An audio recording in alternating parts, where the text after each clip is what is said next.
নমস্কাৰ।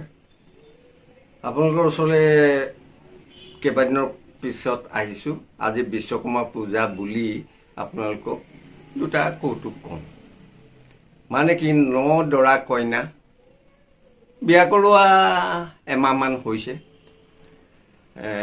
দৰাই কইনাক কৈছে, তুমি ড্ৰেছ কৰা, মোৰ আজি কিমান পাৱাৰ তোমাক দেখাম।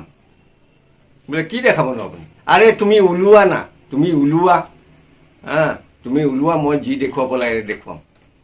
তাৰপিছত মানে গিৰিয়েকেও ড্ৰেছ লগালে, ঘৈণীয়েকেও ধুনীয়া ড্ৰেছ লগালে। সিহঁতৰ অলপ দীঘলীয়া ৰাস্তা, সেই দীঘলীয়া ৰাস্তাটোৰ পৰা ওলাই আহি পকা ৰাস্তা পালেহি। পকা ৰাস্তাত অলপ দেৰি ৰোৱাৰ পিছতে সিফালৰ পৰা এখন বাছ আহিলে। বাছখন মানে গিৰিয়েকে হাত দাঙিলে। হাত দাঙিলত বাছখন আহি ওচৰত ৰলহি। কণ্ডাক্টৰ নামি আহিলে, নামি আহি কৈছেহি, আহক আকৌ। বোলে নাযাওঁ। আৰে নেযায় যদি আকৌ আপুনি হাত দাঙিছিলে কেলে?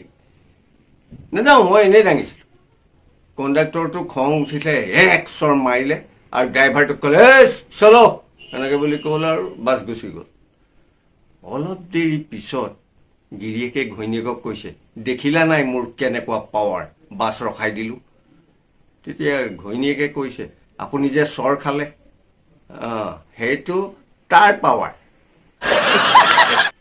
দ্বিতীয়টো শুনক এতিয়া। ভূগোলৰ পৰীক্ষা হৈছে। মানে ভূগোলৰ পৰীক্ষাত লিখিবলৈ আহিছিলে পৃথিৱী যে ঘূৰণীয়া তাৰ দুটা প্ৰমাণ। তো ল'ৰা এটাই কিতাপৰ মতে এটা লিখিলে আৰু এটা সি নিজে সাজি লিখিলে। পৰীক্ষা শেষ হ'ল, ওলাই আহিলে, ঘৰত দেউতাকে সুধিলে, হেৰি নহয়, এই পৃথিৱী যে ঘূৰণীয়া তাৰ প্ৰমাণ দুটা লিখিবলৈ যে আহিছিলে, তই পাৰিলিনে? বোলে এটা মই কিতাপৰ মতে লিখিছোঁ, এটা মই নিজে সাজি লিখিছোঁ।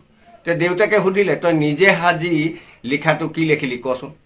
তেতিয়া সি কৈছে, আমাৰ মায়ে ৰাতিপুৱা যিবোৰ আটা মাৰে, আটা মাৰি যিবোৰ গোল গোল লাডু হয় আৰু সেই লাডুৰ পৰা বেলনাত যিবোৰ বেলে ৰুটি, সেইবোৰো গোল। আৰু যিখন বেলনাত বেলে সেইখনো গোল, যিখন কেৰাহীত বনায় সেইখনো গোল, আৰু বনাই যেতিয়া লুচিবোৰ হয় সেইবোৰো গোল। গতিকে পৃথিৱীখন গোল। তেতিয়া দেউতাকে কৈছে, তই যিটো নম্বৰ পাবি সেইটোও গোল, গতিকে পৃথিৱীখন গোল। আজি ইমানতে সামৰিছোঁ। ইয়াৰ পিছৰ দিনা চৈয়দ আব্দুল মালিক, মানে চৈয়দ আব্দুল মালিকৰ চিনাকিটো আপোনালোকক দিব নালাগে, পুণ্য শইকীয়া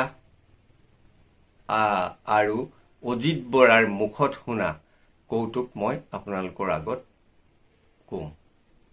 আৰু যদি কৌতুককেইটা শুনি ভাল লাগিলে ছাবস্ক্ৰাইব কৰিব, শ্বেয়াৰ কৰিব, লাইক কৰিব। নমস্কাৰ।